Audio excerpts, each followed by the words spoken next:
गुरसिख संगत मलाप को प्रताप छिन्न सिव सनकात ब्रह्म आदਿਕ ਨਾ ਪਾਵੇ।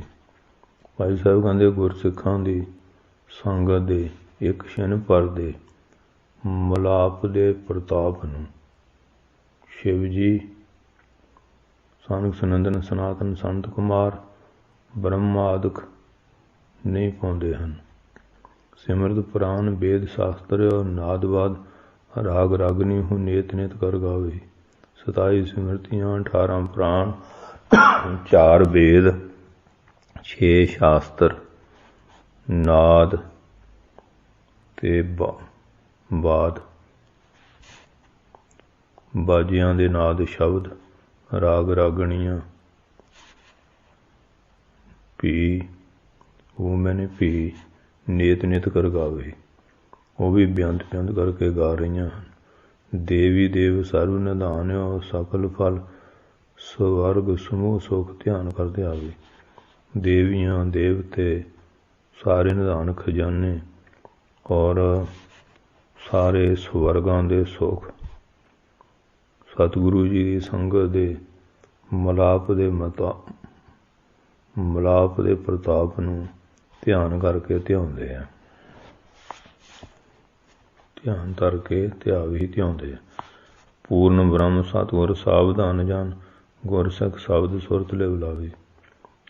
ਗੁਰਸਿੱਖ ਜਿਹੜੇ ਉਸ ਨਿਰੰਕਾਰ ਨੂੰ ਪੂਰਨ ਵਿਆਪਕ ਜਾਣ ਕੇ ਸਾਵਧਾਨ ਹੋ ਕੇ ਸਾਵਧਾਨ ਜਾਨ, ਪ੍ਰਤੱਖ ਸਰਗੁਣ ਸਰੂਪ ਹਾਜ਼ਰ ਨਾਜ਼ਰ ਜਾਣ ਕੇ ਸਤਿਗੁਰਾਂ ਨੂੰ ਗੁਰਸਿੱਖ ਗੁਰੂ ਸ਼ਬਦ ਦੇ ਵਿੱਚ ਸੁਰਤੀ ਬਿਰਤੀ ਨੂੰ ਲਾਉਂਦੇ ਹਨ।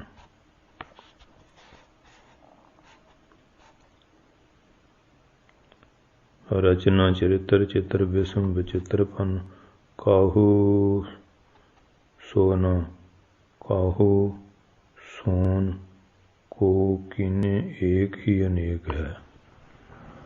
ਭਾਈ ਸਾਹਿਬ ਇਸ ਸੰਸਾਰ ਦਾ ਦੱਸਦੇ ਹੈ ਕਿ ਇਸ ਰਚਨਾ ਚਰਿੱਤਰ ਬਿਸਮ ਵਿਚਿੱਤਰਪਨ ਕਾਹੂ ਸੋ ਨਾ ਪਾਠ ਚਾਹੀਦਾ। ਕਾਹੂ ਸੋ ਨਾ ਕੀਨੂ ਕਹੂ, ਕਾਹੂ ਸੋ ਨਾ ਕਹੂ ਕੀਨੂ। ਰਚਨਾ ਚਰਿੱਤਰ ਚਿੱਤਰ ਬਿਸਮ ਵਿਚਿੱਤਰਪਨ ਕਾਹੂ ਸੋ ਨਾ ਕਹੂ ਕੀਨੂ ਏਕ ਹੀ ਅਨੇਕ ਹੈ।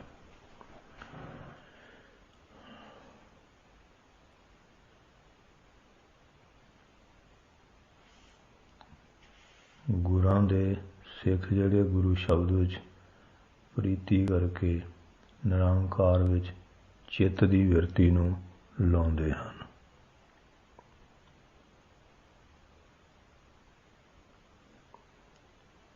ਗੁਰਸਿੱਖ ਸ਼ਬਦ ਸੁਰਤ ਸ਼ਬਦ ਨੂੰ ਸੁਰਤ ਸੁਣਦੇ ਆ। ਲਿਵ ਲਾਵੇ, ਆਪਣੀ ਲਿਵ ਜਿਹੜੀ ਸੁਰਤੀ ਹੈ ਉਹਨੂੰ ਸ਼ਬਦ ਦੇ ਵਿੱਚ ਲਾਉਂਦੇ ਆ।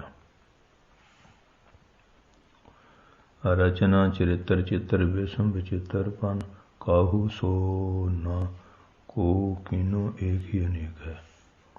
ਭਾਈ ਸਾਹਿਬ ਕਹਿੰਦੇ ਕਿਉਂਕਿ ਉਸ ਪਰਮੇਸ਼ਰ ਨੇ ਕਿਸੇ ਵਰਗਾ ਕੋਈ ਵੀ ਨਹੀਂ ਕੀਤਾ ਅਤੇ ਇੱਕ ਨਿਰੰਕਾਰ ਅਨੇਕਾਂ ਜੀਵਾਂ ਵਿੱਚ ਵਿਆਪ ਰਿਹਾ ਹੈ।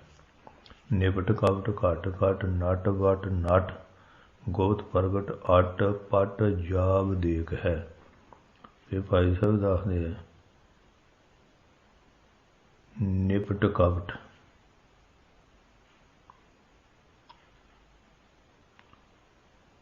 ਉਹ ਪਰਮੇਸ਼ਰ ਬਹੁਤ ਮਾਇਆ ਦੇ ਫਲਾਉਣ ਰੂਪ ਜੋ ਸ਼ਾਲ ਪਰਮੇਸ਼ਰ ਨੇ ਕੀਤਾ ਹੋਇਆ, ਜੋ ਸਾਰਿਆਂ ਦੇ ਅੰਦਰ ਆਪ ਹੀ ਹੈ। ਕਦੀ ਪ੍ਰਗਟ ਹੋ ਜਾਂਦਾ, ਕਦੀ ਛੁਪ ਜਾਂਦਾ ਹੈ, ਗੁਪਤ ਹੋ ਜਾਂਦਾ ਹੈ। ਨਿਪਟ ਕਪਟ ਭਾਈ ਸਾਹਿਬ ਕਹਿੰਦੇ ਸੰਸਾਰ ਦੀ ਰਚਨਾ ਵਿੱਚ ਉਸਨੇ ਐਸੀ ਲੀਲਾ ਵਰਤਾਈ ਹੈ ਬਿਲਕੁਲ ਹੀ सारे दी सारी कपट छल रूप है। और निपट कपट, निपट मैंने सारे ही, निपट कपट घट घट। ये संसार की जिहड़ी रचना है बिल्कुल सारे दी सारी कपट छल रूप है। घट घट नट वट। और फिर कहते नट की तरह ही परमात्मा रूप नट ने घट घट नूं वखो वखरा बनाया कि गुप्त ते की प्रगट। जिथे तक दी रचना है सारी दी सारी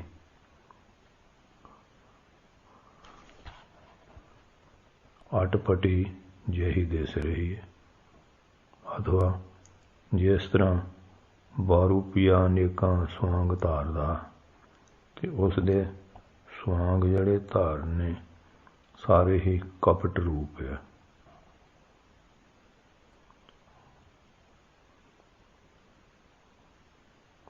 उस नट वांग ये संसार दी रचना सारी दी सारी कपट रूप है। इस विच सचता दी लेश मात्र भी नहीं, जाव देख है, अटपट जाव देख है।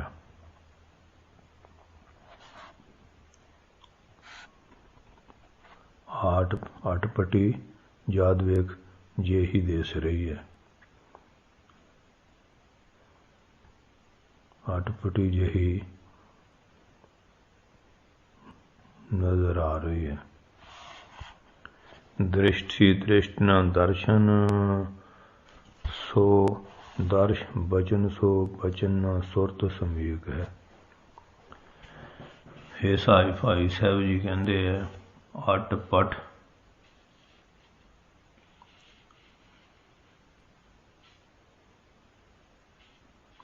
फिर हम देखो नेत्रां की नज़र, मूँह दे दर्शन, बोल नाल बोल, कन्ना ना कन नहीं रलते। और विचारिया जाए सारियां विच एक निरंकार ही बराबर है। दृष्ट सी दृष्ट ना दर्शन सो दर्शन, दर्शन सो दर्श, बचन सो बचन ना सुरत समीक है।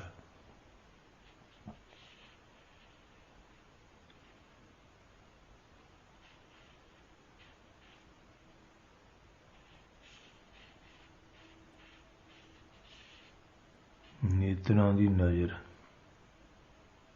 मूँह दे दर्शन, बोल ना बोल, कन्ना ना कन नहीं रलते। पर जो विचारिया जाए तो सारे समेक मैंने साम एक, सारे च एक समान परमात्मा बराबर है। आत्मा करके सारे च आप एक कोई बराबर हो रहा।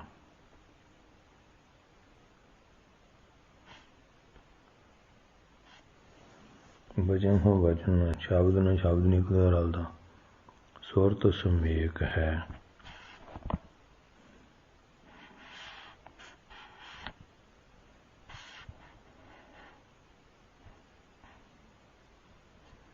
ते ना ही सुरती जड़ी समझ है वो भी है एक दी एक बराबर नहीं।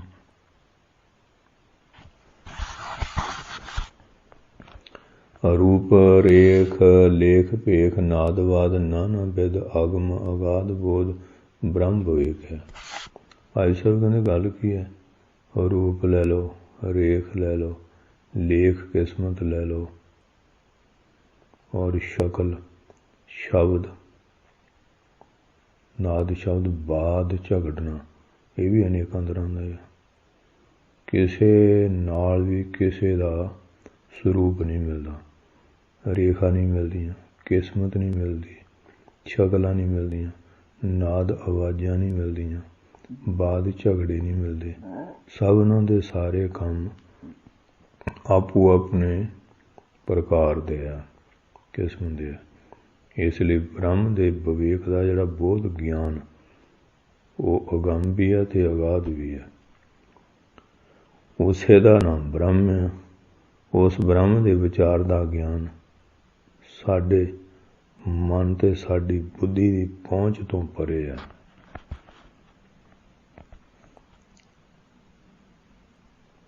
ਨਾਨਾ ਵਿਧ, ਨਾਨਾ ਤਰ੍ਹਾਂ ਦੀਆਂ ਵਿਧੀਆਂ ਜਿਹੜੀਆਂ ਅਗੰਮ, ਉਹ ਅਗੰਮ ਮੰਨਣ ਦੇ ਵਿਸ਼ੇ ਅਗਾਧ, ਬੁੱਧੀ ਦੀ ਵਿਚਾਰ ਤੋਂ ਵੀ ਡੂੰਘਾ ਉਹਦਾ ਬੋਧ ਜਿਹੜਾ ਗਿਆਨ ਬ੍ਰਹਮ ਵਿਵੇਕ ਹੈ। ਬ੍ਰਹਮ ਦਾ ਜਿਹੜਾ ਵਿਵੇਕ ਗਿਆਨ ਹੈ, ਅਗਮ ਅਗਾਧ ਬੋਧ, ਉਹਦਾ ਬੋਧ ਪ੍ਰਾਪਤ ਕਰਨਾ ਵੀ ਅਗਮ ਅਗਾਧ ਹੈ ਤੇ ਬ੍ਰਹਮ ਵਿਵੇਕ ਹੈ। ਉਹਦਾ ਨਾਮ ਬ੍ਰਹਮ ਹੈ। ਉਸ ਬ੍ਰਹਮ ਦੇ ਵਿਵੇਕ ਵਿਚਾਰ ਦਾ ਗਿਆਨ ਸਾਡੇ ਮਨ ਤੇ ਸਾਡੀ ਬੁੱਧੀ ਦੀ ਪਹੁੰਚ ਤੋਂ ਪਰੇ ਹੈ। ਸਤਿਰੂਪ ਸਤਿਗੁਰ ਪੂਰਨ ਬ੍ਰਹਮ, ਧਿਆਨ ਸਤਿਨਾਮ ਸਤਿਗੁਰ ਸਤ ਬ੍ਰਹਮ ਹੈ। ਉਹ ਜਿਹੜਾ ਪੂਰਨ ਵਿਆਪਕ ਬ੍ਰਹਮ ਦਾ ਬ੍ਰਹਮ ਹੈ, ਉਹਦਾ ਸੱਚਾ ਸਰੂਪ ਸਤਿਗੁਰੂ ਜੀ ਹੈ। ਇਸ ਵਾਸਤੇ ਸਤਿਗੁਰਾਂ ਦਾ ਜਿਹੜਾ ਦਰਸ਼ਨ ਹੈ ਉਹ ਪੂਰਨ ਬ੍ਰਹਮ ਤੇ ਸੱਚਾ ਧਿਆਨ ਹੈ। ਔਰ ਸਤਿਗੁਰੂ ਦੇ ਪਾਸੋਂ ਸਤਿਨਾਮ ਉਪਦੇਸ਼ ਮਿਲਦਾ ਆ। ਐਸਾ ਹੀ ਸੱਚਾ ਪਾਰ ਬ੍ਰਹਮ ਪਰਮੇਸ਼ਰ ਹੈ। ਸਤਿਗੁਰ ਸ਼ਬਦ ਅਨਾਹਦ ਬ੍ਰਹਮ ਗਿਆਨ, ਗੁਰਮੁਖ ਪੰਥ ਸਤ ਗਮਤਾ ਗਮ ਹੈ। ਭਾਈ ਸਾਹਿਬ ਗੁਰਦਾਸ ਕਹਿੰਦੇ ਸਤਿਗੁਰਾਂ ਦਾ ਸ਼ਬਦ ਜਿਹੜਾ ਅਨਾਹਦ ਸ਼ਬਦ ਹੈ, ਜਿਹਦੀ ਕੋਈ ਹੱਦ ਸੀਮਾ ਨਹੀਂ। ਜੇ ਅਨਾਹਤ ਕਹੀਏ ਜਿਹੜਾ ਹੱਥ ਨਾਸ ਨਹੀਂ ਹੁੰਦਾ, ਆਹਤ ਸ਼ਬਦ ਹੈ ਜਿਹੜਾ ਚੋੜ ਮਾਰ ਤੋਂ ਪੈਦਾ ਹੁੰਦਾ, ਕੁਝ ਟਾਈਮ ਬਾਅਦ ਨਾਸ ਹੋ ਜਾਂਦਾ। ਅਨਾਹਦ ਜਾਂ ਅਨਹਤ ਸ਼ਬਦ ਜਿਹੜਾ ਇੱਕ ਰਸ ਜਿਹਦਾ ਹੱਥ ਨਾਸ ਨਾ, ਬ੍ਰਹਮ ਗਿਆਨ ਹੈ। ਔਰ ਸਤਿਗੁਰੂ ਜੀ ਦੇ ਪੰਥ ਵਿੱਚ ਗਮਤਾ ਕਰਨੀ, ਅਗੰਮ ਵਿੱਚ ਸਹੀ ਗਮਤਾ ਆ। ਅਗੰਮ ਦੇ ਵਿੱਚ ਜਿਹੜੀ ਹੈ ਉਹ ਸੱਚੀ ਗਮਤਾ ਆ, ਅਥਵਾ ਗੁਰਬਾਣੀ ਹੀ ਅਨਾਹਦ ਸ਼ਬਦ ਆ, ਬ੍ਰਹਮ ਦਾ ਗਿਆਨ ਆ। ਔਰ ਸਿੱਖ ਪੰਥ ਵਿੱਚ ਪ੍ਰਵੇਸ਼ ਹੋਣਾ, ਇਹ ਮੰਨ ਲਓ ਅਗੰਮ ਪ੍ਰਭੂ ਵਿੱਚ ਪ੍ਰਵੇਸ਼ ਕਰ ਲੈਣਾ ਹੈ। ਕਿਉਂਕਿ ਇੱਧਰ ਇੱਕੋ ਇੱਕ ਅਕਾਲ ਪੁਰਖ ਦੀ ਪੂਜਾ ਕੀਤੀ ਜਾਂਦੀ ਹੈ।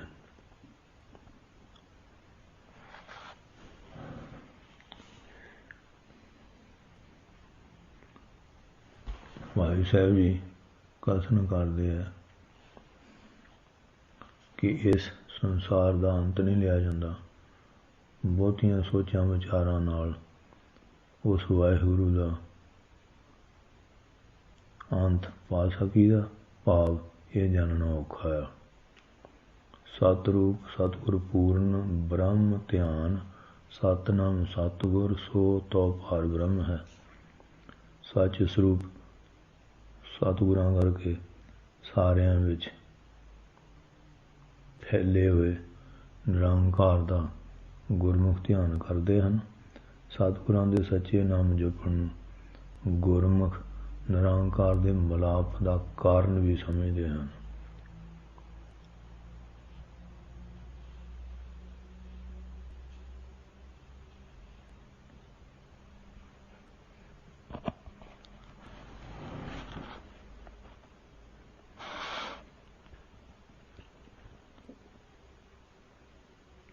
ਗੁਰਸਿੱਖ ਸਾਧ ਸੰਗ ਬ੍ਰਹਮ ਸਥਾਨ ਸਤ ਕੀਰਤਨ ਸਮੇਂ ਹੋਏ ਸਾਵਧਾਨ ਸਮ ਹੈ। ਭਾਈ ਸਾਹਿਬ ਗੁਰਦਾਸ ਸਾਹਿਬ ਦ੍ਰਿਸ਼ਟਾਂਤ ਦਿੰਦੇ ਆ, ਗੁਰਸਿੱਖਾਂ ਦੀ ਜਿਹੜੀ ਸਾਧ ਸੰਗਤ ਆ, ਇਹੋ ਹੀ ਨਿਰੰਕਾਰ ਦੇ ਰਹਿਣ ਦਾ ਸੱਚਾ ਸਥਾਨ ਹੈ। ਤੇ ਜਿਹੜਾ ਗੁਰਬਾਣੀ ਦਾ ਸ਼ਬਦ ਕੀਰਤਨ ਦੇ ਸਮੇਂ ਜਿਹੜੇ ਗੁਰਸਿੱਖ ਸਾਵਧਾਨ ਹੋਏ ਹੁੰਦੇ ਆ, ਉਹ ਬ੍ਰਹਮ ਦੇ ਹੀ ਸਮਾਨ ਹੋ ਜਾਂਦੇ ਹਨ। ਅਥਵਾ ਸਾਵਧਾਨ ਗੁਰਬਾਖ ਨਾ ਮਨ ਭਰਮੀਵਨਾ, ਉਹ ਸਾਵਧਾਨ ਰਹਿੰਦੇ, ਮਨ ਨੂੰ ਭਰਮਾਉਂਦੇ ਨਹੀਂ। ਕਥਾ ਕੀਰਤਨ ਦੇ ਸਮੇਂ ਇਸ ਗੱਲ ਦੀ ਸਾਵਧਾਨਤਾ ਚੇਤਨਤਾ ਹੋਣੀ ਚਾਹੀਦੀ ਹੈ। ਜਿਹੜਾ ਮਨ ਕੀਰਤਨ ਤੋਂ ਬਾਹਰ ਨਾ ਜਾਵੇ, ਜਿਹਦਾ ਮਨ ਗੁਰੂ ਕੇ ਕੀਰਤਨ 'ਚ ਲੱਗਾ ਹੋਇਆ,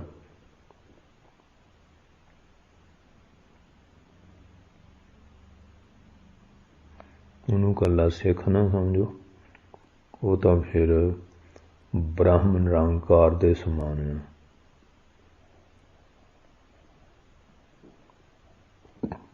ਸਮ ਹੈ, ਪਰਮਾਤਮਾ ਦੇ ਸਮਾਨ ਭਾਵ ਪਰਮਾਤਮਾ 'ਚ ਭੇਦ ਹੋ ਗਿਆ।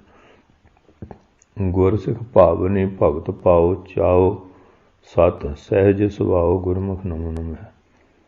ਗੁਰਮੁਖਾਂ ਦੀ ਭਾਈ ਸਾਹਿਬ ਕਹਿੰਦੇ ਜਿਹੜੀ ਭਾਵਨੀ ਸ਼ਰਧਾ ਉਹ ਤੇ ਚਾਅ, ਉਹਨਾਂ ਦੀ ਭਾਵਨਾ, ਭਗਤ ਭਾਓ ਪ੍ਰੇਮਾ ਭਗਤੀ,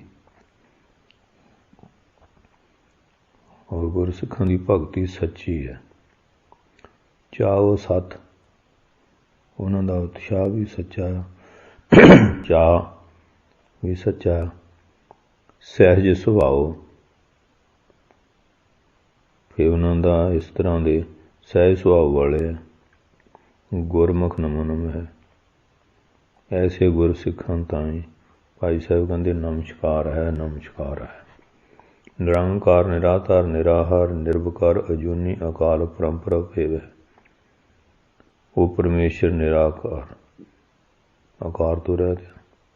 ਨਿਰਾਧਾਰ, ਆਧਾਰ ਕਿਸੇ ਦੇ ਆਸਰੇ ਤੋਂ ਰਹਿਤ ਹੈ। ਨਿਰਾਹਾਰ, ਕਿਸੇ ਭੋਜਨ ਦੇ ਆਸਰੇ ਤੋਂ ਰਹਿਤ ਹੈ। ਵਕਾਰ ਤੋਂ ਰਹਿਤ ਹੈ। ਨਿਰਵਕਾਰ, ਅਜੂਨੀ, ਜੂਨੀਆਂ ਤੋਂ ਰਹਿਤ ਹੈ। ਅਕਾਲ, ਕਾਲ ਤੋਂ ਰਹਿਤ ਹੈ। ਅਪਰੰਪਰ, ਜਿਹਦਾ ਪਾਰਾਵਾਰ ਨਹੀਂ ਪਾਇਆ ਜਾਂਦਾ। ਅਭੇਵ ਹੈ, ਜਿਹਦਾ ਭੇਵ ਨਹੀਂ ਪਾਇਆ ਜਾਂਦਾ।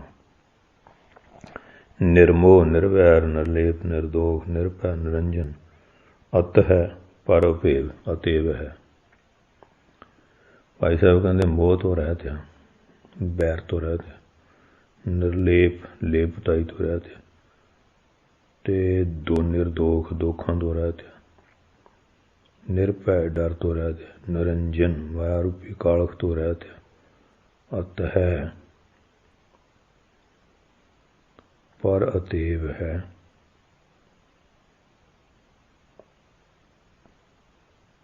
ਏਵ, ਏਵ ਮੈਂ ਨਿਸ਼ਚੈ ਕਰਕੇ। ਅਤ ਹੈ ਮਹਾਨ, ਵੱਡੇ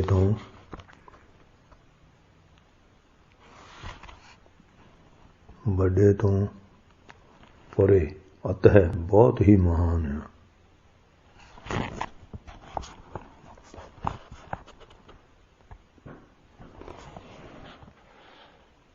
ਅਤ ਹੈ ਅਤੇਵ ਹੈ।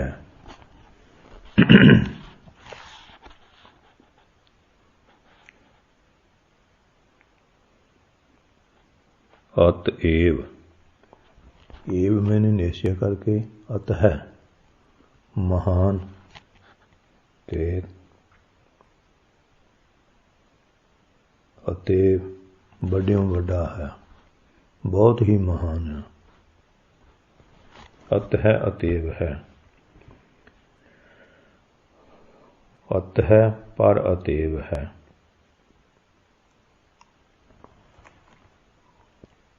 ਅਤ ਹੈ ਮਹਾਨ,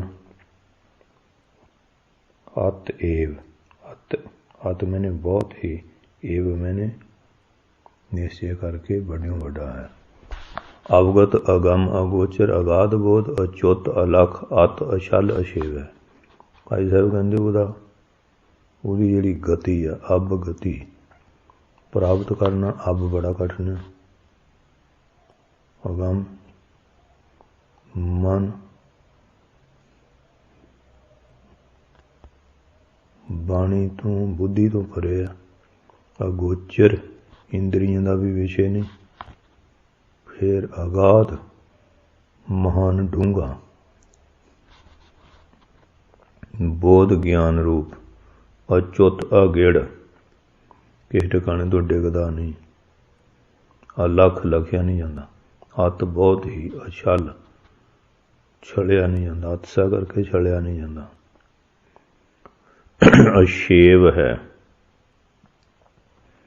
ਔਰ ਵੱਡਾ ਹੀ ਅਸ਼ੇਦ ਅਕਟ ਰੂਪ ਆ, ਕੱਟਿਆ ਨਹੀਂ ਜਾਂਦਾ। ਅਕਟ ਆ।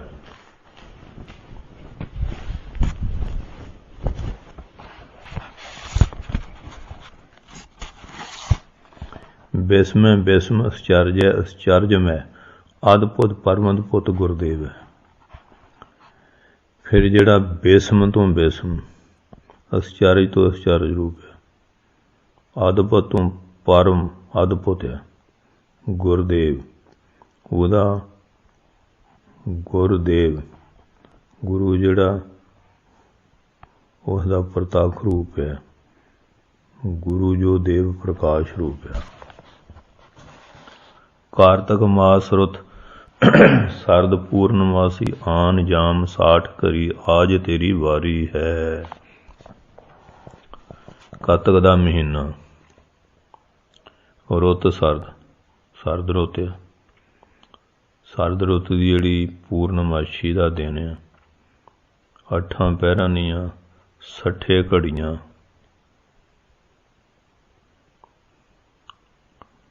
ਔਰ ਘੜੀਆਂ ਜਿਹੜੀਆਂ ਉਹ ਵੀ ਧਨ ਹੀ ਹਨ। 8 ਜਾਮ 60 ਘਰੀ, 8 ਜਾਮ ਪਹਿਰ, 8 ਪਹਿਰ ਨੇ 60 ਘੜੀਆਂ ਧਨ ਹੀ ਹਨ। ਆਜ ਤੇਰੀ ਵਾਰੀ ਹੈ, ਕਿਉਂਕਿ ਅੱਜ ਪ੍ਰਗਟ ਹੋਣ ਦੀ ਤੇਰੀ ਆਪਣੀ ਵਾਰੀ ਹੈ।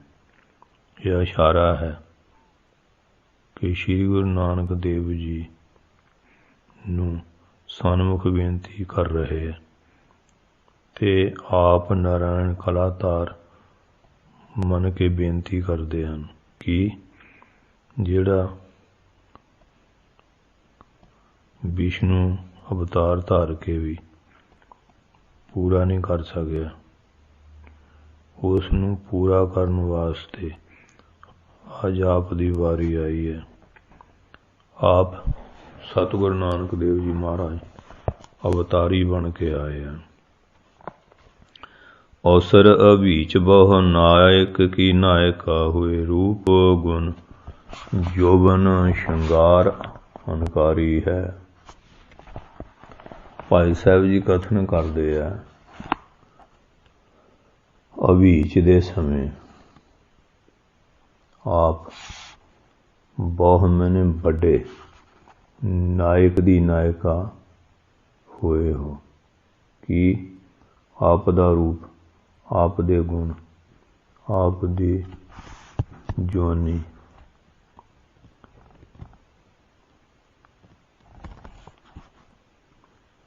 ਤੇ ਆਪ ਦਾ ਸ਼ਿੰਗਾਰ ਵੀ ਅਦਕ ਤੋਂ ਅਦਕ ਹੈ। ਅਥਵਾ ਇਹ ਸਤਿਗੁਰੂ ਗਰੀਬ ਨਵਾਜ ਆਪ ਬਹੁਤ ਵੱਡੇ ਸੁਆਮੀ ਜੀ ਦੀ ਸੁਆਮਣੀ ਹੋ ਕੇ ਅਵਤਰੇ ਹੈ। ਭਾਵ ਆਪ ਦਾ ਰੂਪ, ਅੰਤःਕਰਨ ਦੀ ਸ਼ੁੱਧਤਾ, ਗੁਣ, ਦੇਵੀ ਸੰਪਤਾ ਰੂਪੀ ਜੋਬਨ, ਪ੍ਰੇਮ ਪਰ ਪੂਰਨ ਅਵਸਥਾ ਔਰ ਸ਼ਿੰਗਾਰ, ਮਨ ਮੋਤੀ ਜੇ ਗਹਿਣਾ ਹੋਵੇ ਆਦਿਕ ਸਭ ਤਰ੍ਹਾਂ ਕਰਕੇ ਆਪ ਉੱਤਮ ਤੋਂ ਉੱਤਮ ਹੋ ਕੇ ਪ੍ਰਗਟ ਹੋਏ ਹੋ। ਧੰਨ ਗੁਰੂ ਨਾਨਕ ਪਾਤਸ਼ਾਹ ਤੇਰੇ ਚੋਜ ਨੇ। ਚਾਤਰ ਚਤਰ ਪਾਠ ਸੇਵਕ ਸਹੇਲੀ ਸਾਤ ਸੰਪਦਾ ਸਮਗਰੀ ਸੁਖ ਸਹਿਜ ਸੁਚਾਰੀ ਹੈ। ਭਾਈ ਸਾਹਿਬ ਕਥਨ ਕਰਦੇ ਆਪ ਚਾਤਰ,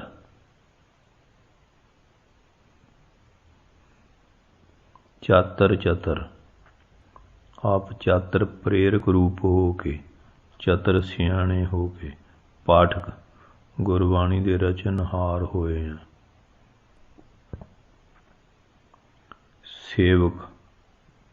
ਸੇਵਕਾਂ ਰੂਪ ਸਹੇਲੀਆਂ ਆਪਣੇ ਨਾਲ ਸ਼ਾਂਤ ਇਹ ਜੋੜ ਕੇ ਲਿਆਏ। ਸੰਪਦਾ ਔਰ ਸਮੱਗਰੀ ਸਹਿਜ ਸੁਖ ਆਦਿਕਾਂ ਨੂੰ ਸੁਚਾਰੀ ਮੈਨੇ ਇਕੱਠਾ ਕਰਨ ਵਾਲੇ ਆ।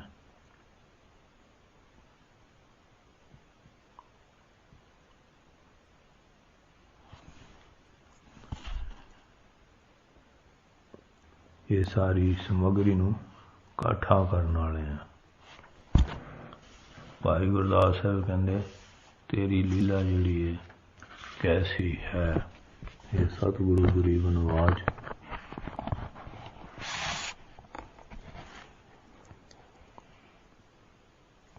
ਇਹ ਮਨੁੱਖਾ ਜਨਮ ਉਸ ਨਿਰੰਕਾਰ ਨੇ ਬਖਸ਼ਿਆ।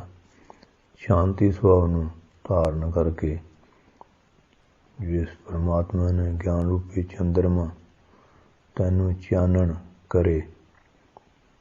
ਔਰ ਵੇਖ ਹੁਣ ਤੈਨੂੰ ਪਰਮਾਤਮਾ ਨੇ 8 ਪਹਿਰ ਦਿਨ ਰਾਤ ਅਤੇ 60 ਘੜੀਆਂ ਦਿੱਤੀਆਂ। ਸੋ ਤੇਰਾ ਅੱਜ ਵਾਹਿਗੁਰੂ ਮਿਲਣ ਦਾ ਵਾਰੀ ਮੈਨੂੰ ਵੇਲਾ ਆ।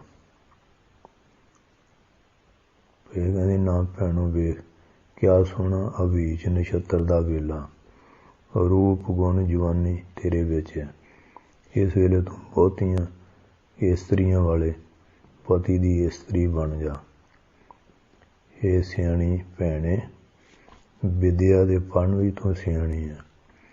ਕਿਆ ਪਤੀ ਦੀਆਂ ਚਿੱਠੀਆਂ ਵੀ ਆਪ ਹੀ ਵਾਚ ਲੈਂਦੀ ਹੈ। ਬਹੁਤ ਸਾਰੀਆਂ 60 ਘੜੀਆਂ ਬਹੁਤ ਸਾਰੀਆਂ 60 ਤੇਰੀਆਂ ਸਹੇਲੀਆਂ ਰਾਜ ਭਾਗ ਨਾਲ ਵੀ ਤੈਨੂੰ ਪਰਮਾਤਮਾ ਨੇ ਭਾਗ ਲਾਇਆ ਹੋਇਆ। ਅਚਲ ਸੁੱਖ ਵਿੱਚ ਵਸਦੀ ਹੈ ਔਰ ਸੁੰਦਰ ਰੂਪ ਵਾਲੀਆਂ ਅੱਛੇ ਮਕਾਨ ਚੰਗੇ ਲਗਨ ਵਿੱਚ ਤੇਰਾ ਪਤੀ ਨਾਲ ਮੇਲ ਹੋਇਆ। ਜਿਸ ਕਰਕੇ ਤੈਨੂੰ ਭੋਗ ਸਾਰੇ ਪਦਾਰਥ ਦੇ ਭੋਗ ਸੰਯੋਗ ਮਿਲੇ ਹੈ। ਪਰ ਇਹ ਪਿਆਰੀ ਤੇਰੇ ਜਿਉਣ ਜਨਮ ਧਾਰਨ ਨੂੰ ਤਦ ਹੀ ਧੰਨ ਧੰਨ ਹੋਵੇਗਾ ਕਿ ਤੂੰ ਪ੍ਰੀਤਮ ਨੂੰ ਪਿਆਰੀ ਹੋਵੇਂਗੀ।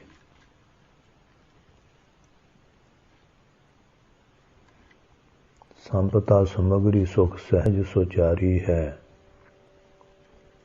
ਸੁੰਦਰ ਮੰਦਰ ਸ਼ੁਭ ਲਗਨ ਸੰਜੋਗ ਭੋਗ ਜੀਵਨ ਜਨਮ ਧੰਨ ਧੰਨ ਪ੍ਰੀਤਮ ਪਿਆਰੀ ਹੈ। ਭਾਈ ਸਾਹਿਬ ਜੀ ਕਥਨ ਕਰਦੇ ਆ ਸੁੰਦਰ ਮੰਦਰ ਸ਼ੁਭ ਲਗਨ ਸੰਜੋਗ ਭੋਗ ਜੀਵਨ ਜਨਮ ਧੰਨ ਪ੍ਰੀਤਮ ਪਿਆਰੀ ਹੈ।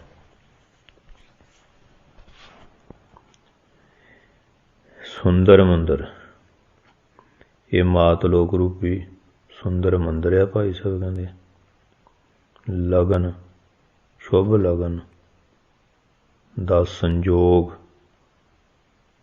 ਭੋਗ ਹੈ। ਮੁਰਦਿਆਂ ਨੂੰ ਜੀਵਨ ਬਖਸ਼ਣ ਲਈ ਆਏ ਆ।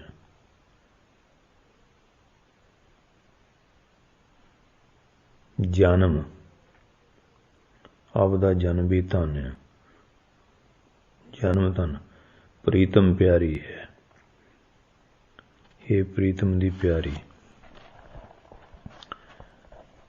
ਭਾਈ ਸਾਹਿਬ ਇਸ ਕਵਿਤ ਦੇ ਵਿੱਚ ਕੱਤਕ ਦੀ ਪੂਰਨਮਾਸ਼ੀ ਦੇ ਦਿਨ ਸਤਿਗੁਰੂ ਗਰੀਬ ਨਵਾਜ ਜੀ ਦਾ ਅਵਤਾਰ ਲੈਣ ਦਾ ਪਵਿੱਤਰ ਦਿਨ ਜਾਣ ਕੇ ਸਤਿਗੁਰੂ ਜੀ ਦੇ ਸਨਮੁਖ ਇਹ ਬੇਨਤੀ ਕੀਤੀ ਹੈ ਕਿ ਫਿਰ ਸਤਿਗੁਰੂ ਨੂੰ ਪਤੀ ਵਰਤਾ ਇਸਤਰੀ ਰੂਪ ਵਿੱਚ ਅਲੰਕਰਿਤ ਕੀਤਾ, ਵਰਣਨ ਕੀਤਾ। ਅਰਥ ਦੀ ਜਿਹੜੀ ਵਿਵਸਥਾ ਲਾਉਣ ਵਾਸਤੇ ਚੌਥੀ ਤੁਕ ਦੇ ਅੰਤਲੇ ਪਦ ਤੋਂ ਅਰਥ ਚੁੱਕੀਏ ਤਾਂ ਅਰਥ ਆਪਣੇ ਆਪ ਹੀ ਪੂਰਾ ਉਤਰ ਜਾਂਦਾ ਹੈ। ਕਿਉਂਕਿ ਸ਼੍ਰੀ ਗੁਰੂ ਜੀ ਨੇ ਆਪ ਜੀ ਨੂੰ ਇਸਤਰੀ ਤੇ ਨਿਰੰਕਾਰ ਅਕਾਲ ਪੁਰਖ ਨੂੰ ਪਤੀ ਰੂਪ ਵਰਣਨ ਕਰਕੇ ਦੱਸਿਆ। ਉਸੇ ਵਾਕ ਦੇ ਮੁਤਾਬਕ ਭਾਈ ਸਾਹਿਬ ਨੇ ਸਤਿਗੁਰੂ ਜੀ ਨੂੰ ਸੰਬੋਧਨ ਕੀਤਾ, ਪ੍ਰੀਤਮ ਪਿਆਰੇ। ਇਸ ਛੰਦ ਤੋਂ ਧੁਨੀ ਵਿੱਚ ਇਸ ਪ੍ਰਕਾਰ ਮਾਲੂਮ ਹੋ ਰਿਹਾ ਜਿਵੇਂ ਕੱਤਕ ਦੀ ਪੁੰਨਿਆਂ ਦੇ ਦਿਨ ਹੀ ਸੰਗਤ ਦੇ ਵਿੱਚ ਭਾਈ ਸਾਹਿਬ ਨੇ ਇਹ ਛੰਦ ਸੁਣਾਇਆ ਕਥਾ ਕਰਦਿਆਂ ਦਾ। ਹੋ ਸਕਦਾ ਜਿਵੇਂ ਅੱਜ ਕੱਲ੍ਹ ਗੁਰਪੁਰਬ ਵਾਲੇ ਦਿਨ ਕਵੀ ਜਨ ਗੁਰੂ ਚਰਨਾਂ ਦੇ ਉੱਤੇ ਇਹ ਸ਼ਰਧਾ ਦੇ ਫੁੱਲ ਭੇਟਾ ਚੜਾਉਂਦੇ। ਹੋ ਸਕਦਾ ਇਸੇ ਪ੍ਰਕਾਰ ਭਾਈ ਸਾਹਿਬ ਨੇ ਸ਼੍ਰੀ ਗੁਰੂ ਜੀ ਹਜ਼ੂਰੀ ਵਿੱਚ ਜਾਂ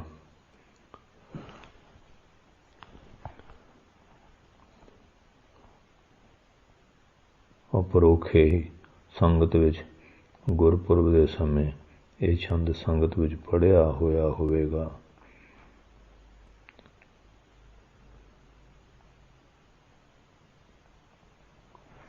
ਦਿਨ ਕਰ ਕਿਰਨ ਸੁਹਾਤ ਸੁਖ ਦਾਈ, ਅੰਗ ਰਚਤ ਸ਼ਿੰਗਾਰ ਅਭਰਨ ਸਖੀ ਆਏ ਕਹਿ। ਦਿਨ ਕਰ ਨਾਮ ਸੂਰਜ ਦਾ, ਅਭਰਨ ਨਾਮ ਗਹਿਣਿਆਂ ਦਾ। ਉਹ ਵਟਣਾ ਦਾ ਮਤਲਬ ਹੁੰਦਾ ਬਟਣਾ, ਮਲੌਨੀ, ਦਹੀਂ ਵਗੈਰਾ ਕੋਈ ਦਰਵ ਜੋ ਕੇਸੀ ਇਸ਼ਨਾਨ ਲਈ ਵਰਤਿਆ ਜਾਂਦਾ। ਉਸ਼ਨ ਗਰਮ, ਕੁੰਕਮ ਨਾਮ ਕੇਸਰ ਦਾ, ਅਰਗ ਜਾਂ ਅੰਬੀਰ ਵਗੈਰਾ ਜਿਹੜੀਆਂ ਸੁਗੰਧੀਆਂ, ਚੀਰ ਕੱਪੜੇ, ਪ੍ਰਯੰਕ ਮੰਜਾ, ਧਾਵਰੀਨ ਦਾਸੀਆਂ। ਹੁਣ ਭਾਈ ਸਾਹਿਬ ਜੀ ਕਥਨ ਕਰਦੇ, ਦਿਨ ਕਰ ਕਿਰਨ ਸੁਹਾਤ ਸੁਖਦਾਈ, ਅੰਗ ਰਚਤ ਸ਼ਿੰਗਾਰ ਅਭਰਨ ਸਖੀ ਆਏ ਕਹਿ। ਦਿਨ ਕਰ ਸੂਰਜ ਦੀਆਂ ਕਿਰਨਾਂ ਸੁਹਾਤ ਸੁਖਦਾਈ, ਇਹ ਸੁਖਦਾਈ ਸੁਹਾਂ ਦੀਆਂ ਸੁਹਾ ਰਹੀਆਂ ਸੁਖਦਾਈ ਅੰਗ। ਸੂਰਜ ਦੀਆਂ ਕਿਰਨਾਂ ਸੁਹਾਂਦੀਆਂ ਹੀ ਸੁਖਦਾਈ ਸਤਿਗੁਰਾਂ ਦੇ ਸਰੀਰ ਉੱਤੇ ਰਚਤ ਸ਼ਿੰਗਾਰ ਅਭਰਨ ਸਖੀ ਆਏ ਹੈ। ਸ਼ਿੰਗਾਰ ਕੀਤਾ ਜਾਂਦਾ ਸੀ, ਸਖੀ ਆਣ ਕੇ ਗਹਿਣੇ ਪਹਿਨਾਉਂਦੀਆਂ ਸੀ। ਪਰ ਪ੍ਰਥਮ ਅਵਟਣਾ ਕੇ ਸੀਸ ਮੈਂ ਮਲੌਨੀ ਮੇਲ ਮੋਲ, ਮੱਜਨ ਉਸਨ ਜਲ ਨਿਰਮਲ ਭਾਏ ਕਹਿ।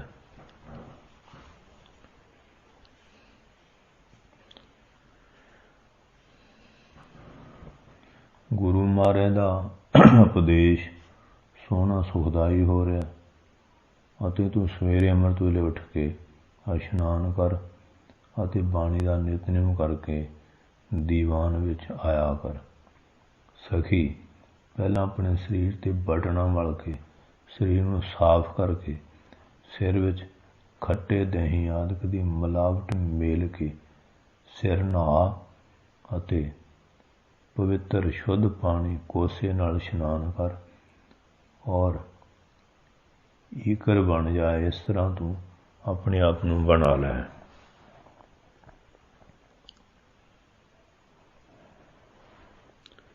ਪ੍ਰਥਮ ਅਵਟਣਾ ਕੇ ਸੀਸ ਮੈਂ ਮਲੌਨੀ, ਸੀਸ ਮੈਂ ਮਲੌਨੀ। ਪ੍ਰਥਮ ਅਵਟਣਾ ਕੇ ਸੀਸ ਮੈਂ ਮਲੌਨੀ, ਮੇਲ ਚਾਹੀਦਾ, ਪਾਠ ਮੋਲ ਨਹੀਂ ਹੈ। ਮੱਜਨ ਉਸਨ ਜਲ ਨਿਰਮਲ ਭਾਏ। ਪਹਿਲਾਂ ਪਿੰਡੇ ਦੀ ਸਫਾਈ ਲਈ ਬਟਨਾ ਮਲ ਕੇ ਸੀਸ ਦੇ ਵਿੱਚ ਖੱਟੇ ਦਹੀਂ ਦੀ ਮਲੌਨੀ ਮਿਲਣਾ ਕਰ। ਮੱਜਨ ਉਸਨ ਜਲ ਨਿਰਮਲ ਭਾਏ। ਫਿਰ ਕੋਸੇ ਜਲ ਦੇ ਨਾਲ ਮੱਜਨ ਇਸ਼ਨਾਨ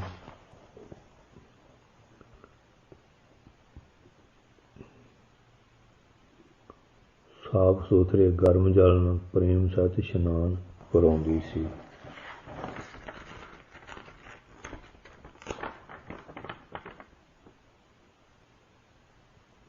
ਨਿਰਮਲ ਭਾਇਕ ਹੈ,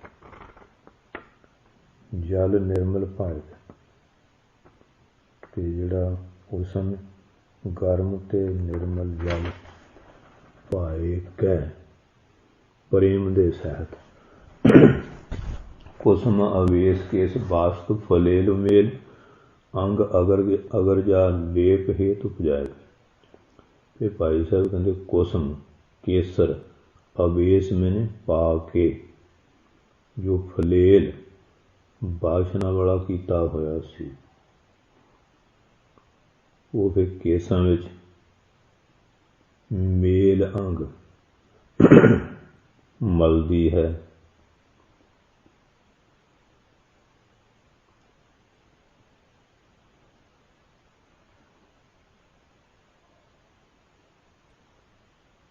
अंग अगर जा लेप हेतु उपजाए कुसम अवेश केस वास्तु फलेल मेल अंग अगर जा अंग मन विच अगर जा लेप हेत उपजाए है। हेत प्यार पैदा करके शरीर उत्ते अगरचा दा सुगंधी वाले पदार्थों का लेप करती है। चीर चार दर्पण में आपा आप चीन बैठी पर्यंक पर धावरीन धाए कै। हुण भाई साहब किरपा करदे फिर सुंदर कपड़े चीर चार चार मैंने सुंदर चीर कपड़े दर्पण पे आपा आप चीन बैठी पर्यंक पर धावरी न धायक है।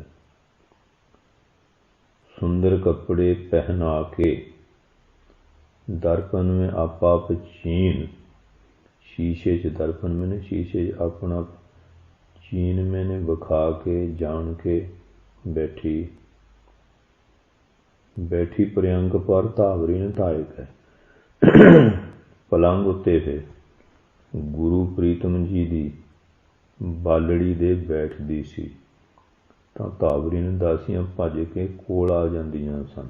धावरीन दासियां धाए के दौड़ करके।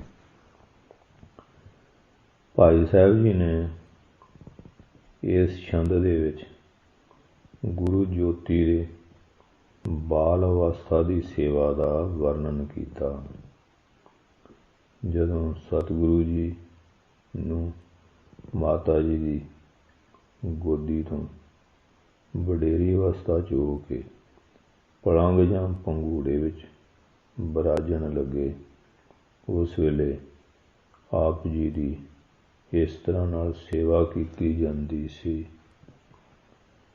इसका अंतरीवी अर्थ भी किया जाता है।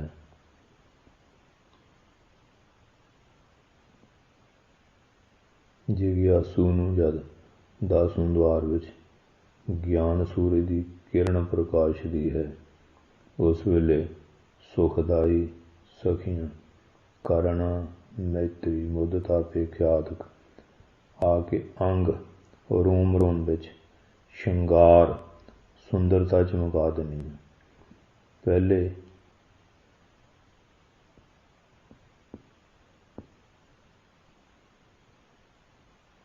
उबट चाल होनी चाहिए है क्योंकि उबट चलन ते यह मद पाया जाता है। फिर सिर विच मलाउणी सुरत दा टकाओ 10वें द्वार विच मलाउणा जां सुआसां दा मलाउणा करना चाहिए है। उसन जल और ठंत जल चरनों चरण दे फिर अमृत विच इशनान करना जां आसमान म्याने लहंग दरिया गुसल करदन बूद इउं करना निर्मल भाए जां शुद्ध प्रेम पैदा हो जाता है। जिस टिकाने केस वसदे है उस टिकाने ते कुसम कमल फुल विच अवेश ध्यान का प्रवेश पा के मन टिकदा है तां सुगंधी की सुहावनी महक दिमाग नूं खड़ाउण वाली प्रगट हो जाती है। ਤਾਂ ਅੰਗ ਅਰ ਗਜਾ ਸਰੀਰ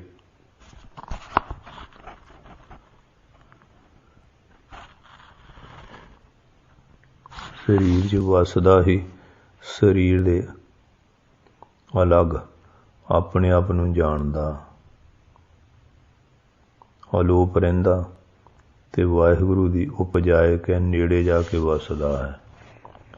ਇਸ ਤਰ੍ਹਾਂ ਦੀ ਚੀਰ ਚਾਰ ਢਾਲਣਾ ਵਿੱਚ ਆਪ ਨੂੰ ਢਾਲ ਕੇ 10 ਦੁਆਰ ਰੂਪੀ ਸ਼ੀਸ਼ੇ ਵਿੱਚੋਂ ਆਪ ਪਛਾਣ ਲੈਂਦਾ ਹੈ ਤਾਂ ਫਿਰ ਸਥਿਤੀ ਰੂਪੀ ਪਲੰਘ ਉੱਤੇ ਸਥਿਰ ਹੋ ਕੇ ਟਿਕ ਜਾਂਦਾ ਹੈ ਤੇ ਸੁਰਤ ਦਾ ਜੀਵ ਦਾ ਆਵਾਗਮਨ ਮਿਟ ਜਾਂਦਾ ਹੈ। ਇਸ ਕਰਕੇ ਧਾਈ ਕਰਕੇ ਮੁੜ 84 ਦੇ ਵਿੱਚ ਧਾਵਰੀ ਨਹੀਂ ਕਰਦਾ, 84 ਲੱਖ ਜੂਨਾਂ 'ਚ ਫੇਰ ਨਹੀਂ ਜਾਂਦਾ ਹੈ। ਕੱਕ ਹੀ ਦੈ ਮਾਂਗ ਉਰਝਾਏ ਸੁਰਝਾਏ ਕੇਸ ਕੁੰਕਮ ਚੰਦਨ ਕੋ ਤਿਲਕ ਦੈ ਲਲਾਰ ਮੈਂ ਅੰਜਨ ਖੰਜਨ ਦ੍ਰਿਗ ਬੇਸਰ ਕਰਨ ਫੂਲ ਵਾਰੀ ਸੀਸ ਫੂਲ ਦੈ ਤਮੋਲ ਮੁਖ ਦੁਆਰ ਮੈਂ ਕੱਠ ਸਰੀ ਕਪੋਤ ਮਰਕਤ ਔ ਮੁਕਤਾਹਲ ਵਰਨ ਵਰਨ ਫੂਲ ਸੋਭਾ ਉਰ ਹਾਰ ਮੈਂ चचर चरी कंकन मुद्रका मेहदी बनी अंगिया अनूप शुद्र पीठ कट धार में कक ही मैंने कंघी दे मैंने फेर कह मांग चीरनी मत्थे उते बालां दियां पट्टियां दे विचाले थां जिथे जड़ियां सुहागण संदूर पुकदियां ललार मत्था खंजन मबोला एक चिड़ी जिहड़े जनौर दा नाम है जिहदे नैन बड़े सुंदर हुंदे आ ਕਰਨ फूल एक तरह का गहना जिहड़ा ਕੰਨਾਂ 'ਚ ਪਾਈਦਾ ਬੇਸਰ ਨਾਮ ਨੱਥ ਦਾ ਬਾਰੀ ਬਾਲੀ ਮੁਰਕੀਆਂ ਕਹਿ ਲਓ ਸੀਸ ਫੁੱਲ ਸਿਰ ਦਾ ਗਹਿਣਾ ਚੋਕ ਫੁੱਲ ਚੋਟੀ तमोल पाना दा बीड़ा और कंठ सरी माला कपोत नासा मरकत एक तरह का रतन या नगीना जिहड़ा सब्ज हरे रंग का हुंदा है चचर चरी आरसी मुद्रका मुंदी शुद्र पीठ सुंदर तड़ागी ਹੁਣ ਭਾਈ ਸਾਹਿਬ ਜੀ ਅਲੰਕਾਰ ਦੱਸਦੇ ਜਿਹੜੇ ਉਲਝੇ ਹੋਏ ਕੇਸਾਂ ਨੂੰ ਕੰਘੀ ਫੇਰ ਕੇ ਸੁਲਝਾ ਕੇ ਉਹਨਾਂ ਦੀਆਂ ਗੰਢਾਂ ਗੋਜਲਾਂ ਕੱਢ ਕੇ ਫਿਰ ਚੀਰਨੀ ਬਣਾ ਕੇ ਉਸ ਦੇ ਵਿੱਚ ਸੰਧੂਰ ਪਾਈ ਹੈ ਕੁੰਕਮ ਕੇਸਰ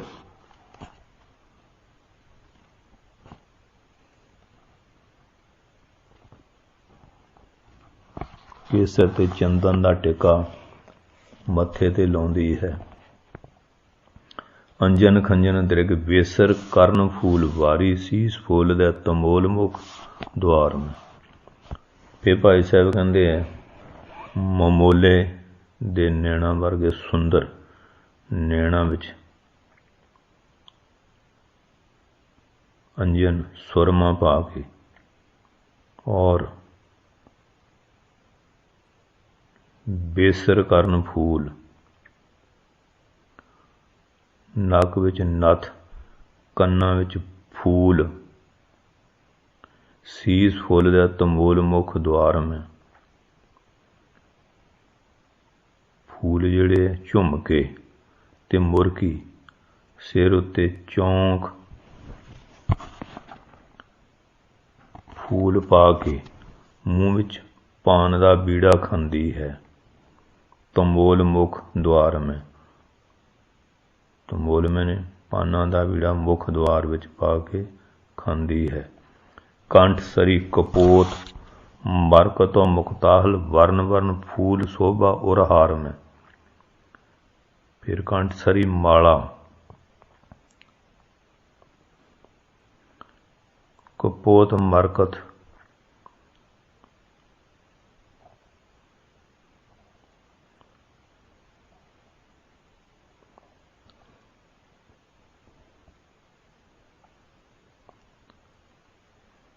कंठ सरी कपोत नामा मरकत एक तरह का रतन या नगीना जो हरे रंग का।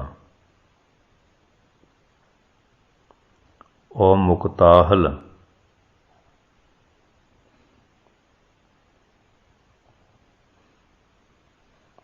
कपोत नमा नगीने वाला और मोतियां दे हार रंगा रंगा दे फुल्लां वाला हार गल विच पाउंदा है। और हार में गल विच बरनवर फूल शोभा और हार में रंगा रंगा दे फुल्लां वाला हार गल विच शोभा पा रहा है। चचरचरी कंकन मुद्रका मेहंदी बनी अंगिया अनूप शुद्र पीठ कट धार में। फिर अंगूठे विच आरसी उंगली विच मुंदरी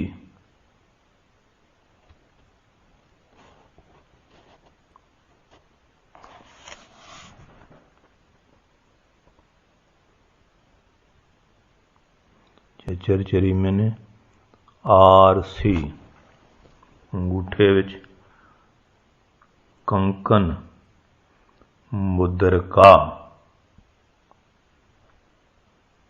उंगली विच मुंदरी। चरचरी कंकन अंगूठे विच आरसी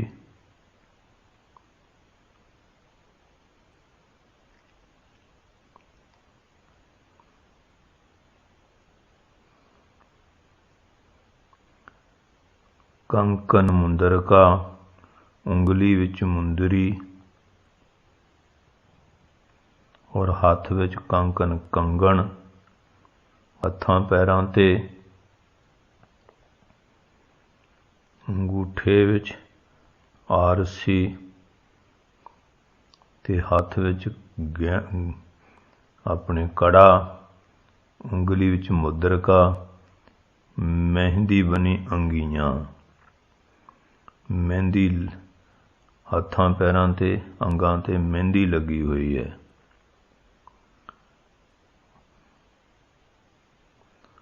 और छाती ते अंगियां बड़ी सुंदर शोभदी है।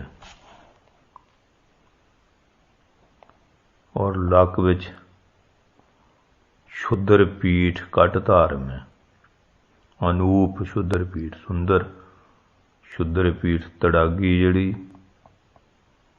सुंदर तड़ागी धारी हुई है। कट मैंने लक ये सुंदर जड़ी तड़ागी है धारी हुई है।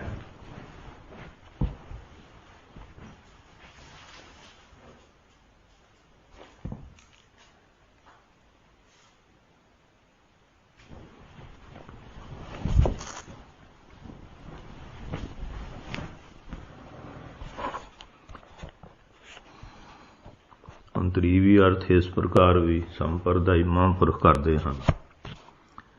केसां दीयां उलझणां नूं सुलझाउण वांगू ध्यान दी कंघी नाल बिरतियां नूं चंगी तरह निरीखण करके रखिया होया।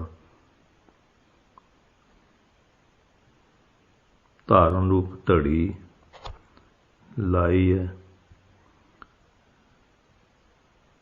और निष्कपट रूप केसर शीतल सुभाव रूपी चंदन इन्हां दी दृढ़ धारनी तिलक लाउणा करे अंतशकरण रूपी मत्थे ते। ममोले वर्गे चंचल रहण वाले बुद्धि रूप नेत्रां विच वस्तु विचार रूपी सुरमा पावे। चित्त दी चाहना नूं भटकणा वलों नत्थी रखण रूप नथ पावे। निश्चा ते विचार रूपी कन्नां विच शब्द कीर्तन दी धुनी रूप फूल अते कुसंगत दे बचन ही ना सुने जान रूप बालियां मुरकियां पावे। 10वें द्वार अंदर जो सहस्रार पद्म जां रब्बी प्रकाश दा टिकाणा है उस विच ध्यान परपक करन रूप चौंक फूल पावे और सुआसां नूं स्वाद दी चाटे तो रोक के रखना ही पानां दा बीड़ा खाना अथवा दूई दे बचन ना चारने ही तंबूल दा खाना है।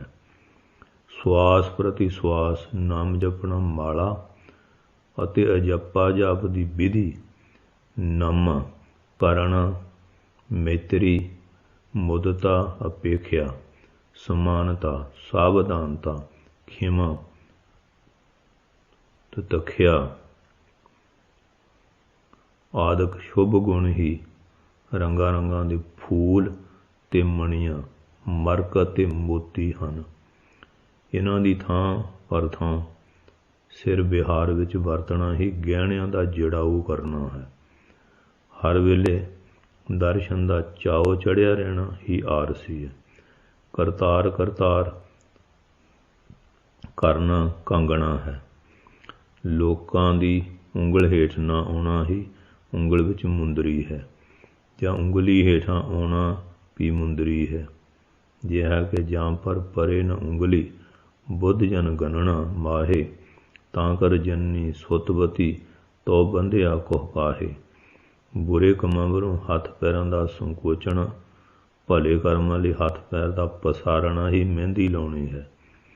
अंगां इंद्रियां नूं बुराइयां तो रोकी रखना ही अंगी पाई है। इस्तरी वरते पति वरता ਅਤੇ ਗ੍ਰਸਤੀ ਨਾ ਹੋਣ ਦੀ ਹਾਲਤ ਵਿੱਚ ਬ੍ਰਹਮਚਾਰ ਦੀ ਧਾਰਨੀ ਹੀ ਲੱਕ ਵਿੱਚ ਤੜਾਗੀ ਪਾਈ ਹੋਈ ਹੈ।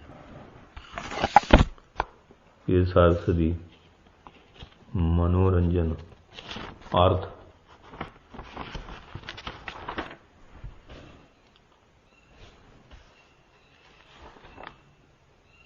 ਕਲਪਨਾ ਕੀਤੀ ਜਾਂਦੀ ਹੈ। ਪਰ ਭਾਈ ਸਾਹਿਬ ਕਹਿੰਦੇ ਮੇਰੇ ਖਿਆਲ 'ਚ ਜੇਕਰ ਮਨ ਮੋਤੀ ਜੇ ਗਹਿਣਾ ਹੋਵੇ ਸ਼ਬਦ ਦੇ ਅਰਥਾਂ ਨੂੰ ਇੱਥੇ ਮਿਲਿਆ ਜਾਏ ਇਹ ਬਹੁਤ ਚੰਗਾ ਹੋਏਗਾ। ਉਹ ਅਰਥ ਸ਼੍ਰੀ ਗੁਰੂ ਗ੍ਰੰਥ ਸਾਹਿਬ ਜੀ ਦੇ ਸੰਪਰਦਾਈ ਤੀਕਿਆਂ 'ਚ ਵੀ ਗੁਰਮੁਖਾਂ ਨੇ ਕੀਤੇ ਹੈ। सोबत सारद निस जग मग जोत सस प्रथम सहेली कहे प्रथम प्रेम रस सो चखिए। भाई साहब जी कथन करते हैं सारद रुत की जिहड़ी रात विच चंद्रमा की जोत जगमग जगमग करके सोव रही है। उस वेले उत्तम सखी की कहती है आओ भैनों कट्ठियां हो के प्रेम रस नूं चखिए। प्रेम रस को चखिए प्रेम रस नूं चखना करिए। पूर्ण कृपा कै तेरे आए हैं कृपा निदान मिलिए निरंतर हुए अंतर ना रखिए। फिर भाई साहब कहते हैं ऐसे सुंदर अलंकार हैं। किरपा निधान सतगुरु जी किरपा दे खजाने पूर्ण किरपा करके तेरे और मेरे उधार कल्याण लई संसार विच आए हैं। निरंतर मिलिए निरंतर ਸੰਗ ਸੰਕੋਚ ਤੋਂ ਰਹਿਤ ਹੋ ਕੇ ਉਹਨਾਂ ਨੂੰ ਮਿਲੀਏ, ਲੋਕ ਲਾਜ ਨੂੰ ਤਿਆਗੀਏ। ਵਿਚਾਲੇ ਕੋਈ ਅੰਤਰਾ ਪੜਦਾ ਜਾਂ ਬਿੱਥ ਨਾ ਰੱਖੀਏ, ਅਥਵਾ ਸਾਧ ਸੰਗ ਜਾਂਦੇ ਹੋਏ ਕੋਈ ਸੰਗ ਸੰਕੋਚ ਜਾਂ ਲੱਜਾ ਨਾ ਕਰੀਏ, ਨਾ ਕੋਈ ਲੁਕਾਓ ਛੁਪਾਓ ਰੱਖੀਏ, ਔਰ ਆਪਣੇ ਮਨ ਦੀਆਂ ਸਾਰੀਆਂ ਬੁਰਾਈਆਂ ਵਗੈਰਾ ਗੁਰੂ ਮਹਾਰਾਜ ਕੋਲ ਬੇਨਤੀ ਰੂਪ 'ਚ ਕਰ ਦਈਏ। ਫਿਰ ਉਹ ਜ਼ਰੂਰ ਇਹਦੇ ਸੁਧਾਰਨ ਦੀ ਕਿਰਪਾ ਕਰ ਦੇਣਗੇ, ਫਿਰ ਤੇਰੇ ਵੱਸ ਵਿੱਚ ਹੋ ਜਾਏਗਾ।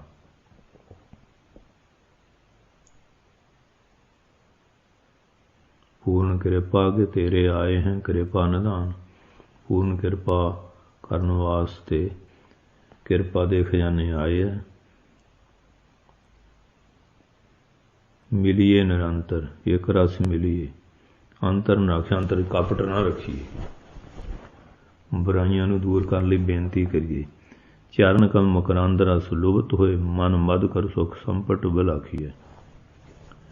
ਭਾਈ ਸਾਹਿਬ ਕਹਿੰਦੇ ਫਿਰ ਸਤਿਗੁਰੂ ਜੀ ਦੇ ਚਰਨ ਕਮਲਾਂ ਦੀ ਮਕਰੰਦ ਧੂੜੀ ਦੇ ਰਸ ਦੇ ਲੁਭਤ ਹੋਏ, ਲੁਭਾਏ ਮਨ ਹੋ ਜਾਈਏ, ਤਾਂ ਕਿ ਫਿਰ ਮਨ ਰੂਪੀ ਭੌਰੇ ਨੂੰ ਮਨ ਮਦ ਕਰ ਸੁਖ ਸੰਕਟ ਸੰਪਟ ਬਲਾਖੀਏ। ਸੁੱਖਾਂ ਦੇ ਵਿੱਚ ਸੰਪਟ ਮਗਨ ਹੋਣ ਦੀ ਅਬਲਾਖਾ ਬਣ ਜਾਏ, ਅਥਵਾ ਮਨ ਨੂੰ ਸਤਿਗੁਰਾਂ ਦੇ ਚਰਨਾਂ ਦੀ ਧੂੜੀ ਦੀ ਜਿਹੜੀ ਸਿੱਖ ਆ ਹਰ ਵੇਲੇ ਦੂਣੀ ਤੋਂ ਦੂਣੀ ਹੁੰਦੀ ਜਾਏ, ਭਾਵ ਪ੍ਰੇਮ ਵੱਧਦਾ ਹੀ ਤੁਰਿਆ ਜਾਏ। ਜੋਈ ਲਿਜਾਏ ਪਾਈਏ ਨਾ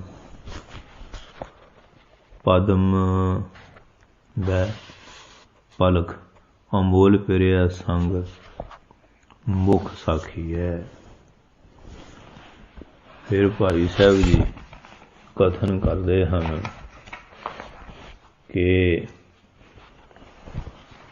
ਜੋਈ ਲਿਜਾਏ ਪਾਈਏ ਨਾ ਪਦਮ ਵੈ,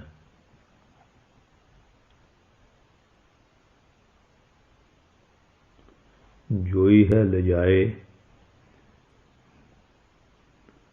ਪਾਈਏ ਨਾ ਪੁੰਨ ਪਦਮ ਦੈ। ਇਹ ਪਾਠ ਜੋਈ ਹੈ ਲਿਜਾਏ ਪਾਈਏ ਨਾ ਪੁੰਨ ਪਦਮ ਦੈ, ਪਲਕ ਅਮੋਲ ਪਿਰਿਆ ਸੰਗ ਮੁਖ ਸਾਖੀ ਹੈ। ਐਸੇ ਪਾਠ ਭਾਈ ਸਾਹਿਬ ਕਹਿੰਦੇ ਜਿਹੜੇ ਇਸ ਵੇਲੇ ਲੱਜਾ ਦੇ ਵਸ ਹੋ ਕੇ ਗੁਰੂ ਮਹਾਰਾਜ ਦੇ ਪਾਵਨ ਚਰਨਾਂ ਵਿੱਚ ਨਹੀਂ ਜਾਣਗੇ, ਉਹ ਮੁੜ ਕੇ ਫਿਰ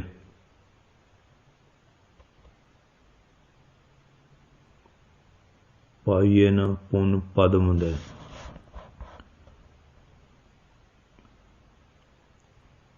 ਫਿਰ ਪਦਮਾਂ ਰੁਪਏ ਖਰਚ ਕੇ ਵੀ ਨਹੀਂ ਪਾਉਣਗੇ। ਪਿਆਰੇ ਮਿਲਣ ਦਾ, ਪਿਆਰੇ ਦੇ ਨਾਲ ਮਿਲਣ ਦਾ ਆਨੰਦ ਪ੍ਰਾਪਤ ਹੁੰਦਾ, ਉਸ ਦੀ ਕਹਿੰਦੇ ਇੱਕ ਪਲਕ ਦਾ ਵੀ ਮੁੱਲ ਨਹੀਂ ਪਾਇਆ ਜਾ ਸਕਦਾ। ਇਹ ਗੱਲ ਵਿੱਚ ਮੁਖੀ ਮੁਖੀ ਮਹਾਂਪੁਰਸ਼ ਵੀ ਸਾਖੀ ਭਰਦੇ ਆ, ਅਥਵਾ ਗਵਾਹੀ ਦਿੰਦੇ ਆ। ਸੋ ਸੁਖ ਮੁਖ ਤੇ ਬਰਨ ਨਾ ਜਾਵਤ, ਕਬੀਰ ਸਾਹਿਬ ਵੀ ਕਹਿੰਦੇ, ਕਬੀਰ ਚਰਨ ਕਮਲ ਕੀ ਮੌਜ ਕੋ ਕਹੁ ਕੈਸੇ ਅਨੁਮਾਨ, ਕਹਿਵੇ ਕੋ ਸ਼ੋਭਾ ਨਹੀਂ ਦੇਖਾ ਹੀ ਪ੍ਰਮਾਨ।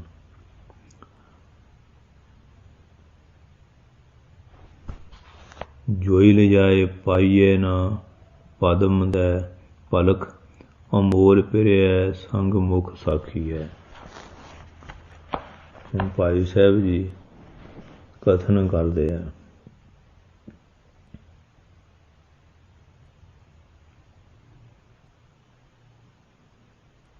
ਜੇ ਸ਼ਰਮ ਕਰੇ और पति रुस जावे, फिर कई रुपए गिन के देण नाल भी नहीं मिलता। जे पल मात्र साक्षी निरंकार प्यारे दे मुख दा दर्शन अमोलक संग करना ਉਹਦੇ ਵਰਗਾ ਕੁਝ ਵੀ ਨਹੀਂ।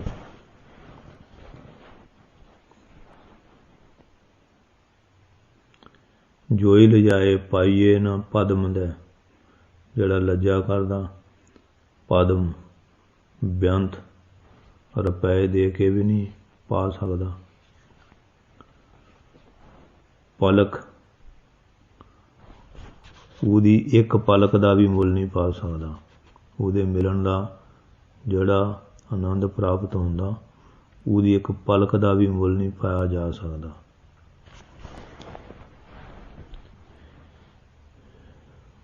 ਜੋਈ ਲਿਜਾਏ ਪਾਈਏ ਨ ਪਦਮ ਦੇ, ਪਲਕ ਪਲਕ ਅਮੋਲ ਫਿਰਿਐ, ਸੰਗ ਮੁਖ ਸਾਖੀ ਹੈ। ਇਹ ਮੁਖੀ ਮੁਖੀ ਮਹਾਂਪੁਰਖ ਵੀ ਇਸ ਗੱਲ ਦੀ ਸਾਖੀ ਭਰਦੇ ਹੈ। ਫਿਰਿਐ ਸੰਗ, ਅਮੋਲ ਫਿਰਿਐ ਸੰਗ, ਉਸ ਪਿਆਰੇ ਦਾ ਸੰਗ ਬੜਾ ਅਮੋਲਕ ਹੈ। ਮੁੱਖ ਸਾਖੀ ਹੈ, ਮੁਖੀ ਮੁਖੀ ਮਹਾਂਪੁਰਖ ਵੀ ਸਾਖ ਗਵਾਹੀ ਦਿੰਦੇ। ਕਾਂਚਨ ਅਸ਼ੁੱਧ ਪੈ ਜੈਸੇ ਭਰਮਤ ਕੋਠਾਰੀ ਵੇਖੇ, ਸੁੱਧ ਪੈ ਭਰਮਤ ਨਾ ਭਾਵ ਹੀ ਪ੍ਰਗਾਸ ਹੈ।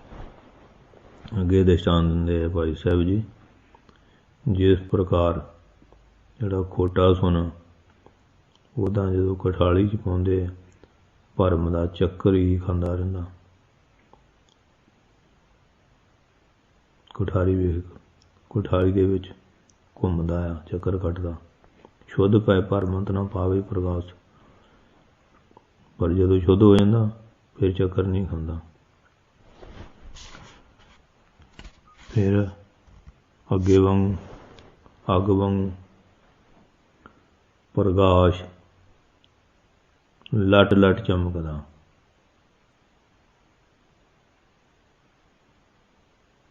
ਅਥਵਾ ਫਿਰ ਅੱਗ ਦਾ ਕਿੰਨਾ ਵੀ ਪ੍ਰਕਾਸ਼ ਤੇਜ਼ ਹੋਵੇ ਤਾਂ ਫਿਰ ਵੀ ਚੱਕਰ ਨਹੀਂ ਖਾਂਦਾ, ਅਡੋਲ ਫਿਰ ਟਿਕਿਆ ਰਹਿੰਦਾ, ਸ਼ੁੱਧ ਹੋ ਗਿਆ, 12 ਬੰਨੀ ਦਾ ਬਣ ਗਿਆ। ਇਸ ਤਰ੍ਹਾਂ ਮਨ ਵੀ ਬਕਾਰੀ ਅਸ਼ੁੱਧ ਚੰਚਲ ਉਹ ਭਟਕਦਾ, ਜਿਹੜੇ ਸ਼ੁੱਧ ਹੋ ਗਿਆ ਬਕਾਰ ਤੋਰਾ ਫਿਰ ਟਿਕ ਗਿਆ। ਜੈਸੇ ਕਰ ਕੰਚਨ ਅਨੇਕ ਸੇ ਪ੍ਰਗਟ ਧੁਨ, ਇੱਕ ਏਕ ਟੇਕ ਪੁੰਨ ਧੁਨ ਕੋ ਵਿਨਾਸ਼। ਭਾਈ ਸਾਹਿਬ ਕਹਿੰਦੇ ਜਿਸ ਪ੍ਰਕਾਰ ਹੱਥ ਵਿੱਚ ਬਹੁਤੇ ਘਰ ਦੇ ਵਿੱਚ ਕੰਕਨ ਸੋਨੇ ਦੇ ਕੜੇ ਹੋਣ ਤੇ ਉਹ ਆਵਾਜ਼ ਕਰਦੇ ਆ।